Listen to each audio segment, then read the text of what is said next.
Alors les serious games, en fait, ça part du jeu vidéo. C'est une façon d'apprendre les choses différemment, donc d'apprentissage par le jeu, en fait, tout simplement. On s'est dit que la meilleure façon de vous faire découvrir les serious games, pour peu que vous ayez envie d'en faire un peu de l'innovation dans votre pédagogie, parce que c'est le but, hein, c'est pas seulement de s'amuser. Sinon, on aurait organisé un tournoi de tarot ou de belote, je sais pas, ou de baby-foot. C'est de voir après, à la fin de cette séance, vous allez voir ce qui va se passer en petite surprise, peut-être en débriefing, si on peut aller un peu plus loin et tester éventuellement certaines applications. Alors ça concerne n'importe qui, ça peut être des jeunes comme des personnes plus âgées, vraiment, même les enfants autistes réussissent à apprendre avec le serious game.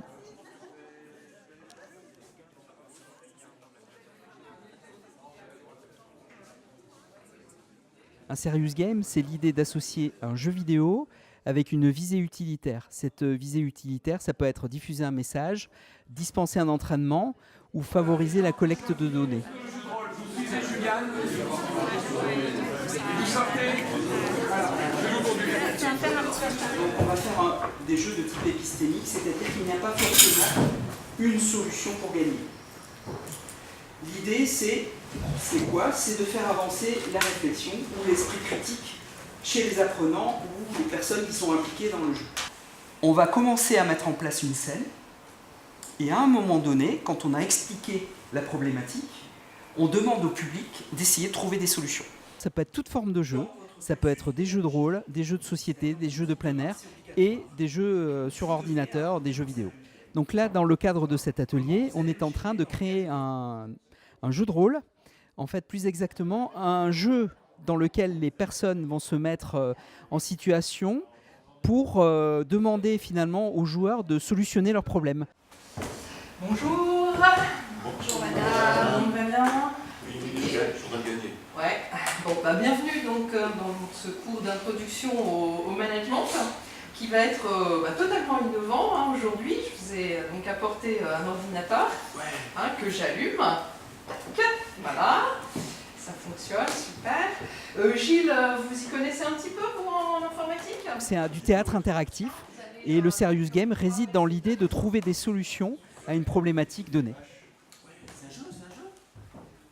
Alors, ce qui le rend serious game, c'est que la visée, c'est de ne pas juste se divertir, mais c'est d'aller chercher peut-être des solutions à de vrais problèmes qu'on peut rencontrer sur le terrain.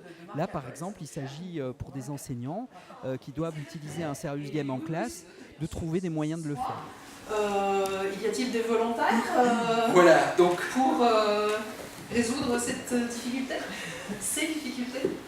Donc, vous avez un appel au secours. Donc, l'enseignante est dans une situation délicate. Est-ce que quelqu'un parmi vous aurait une idée pour venir solutionner le problème? Alors, vous reprenez le rôle. Donc là, vous êtes face à la situation. Donc là, vous avez... Il faut bien maintenir l'équilibre entre le côté sérieux et le côté game. Donc si c'est trop sérieux, effectivement, ça va être embêtant. Et si c'est trop ludique, du coup, le côté apprentissage ne sera plus là et la personne n'aura vraiment pas retenu grand-chose. Du coup, c'est vraiment un équilibre à maintenir.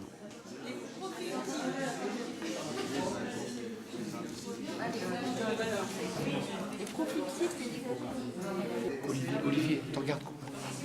Ça doit être...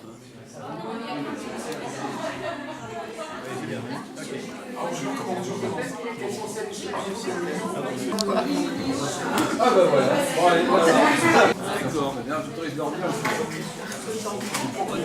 Que faire? Je ne change rien. Ouais. Les grandes entreprises ont des serious games, elles l'utilisent beaucoup. Maintenant, c'est des nouvelles méthodes d'apprentissage.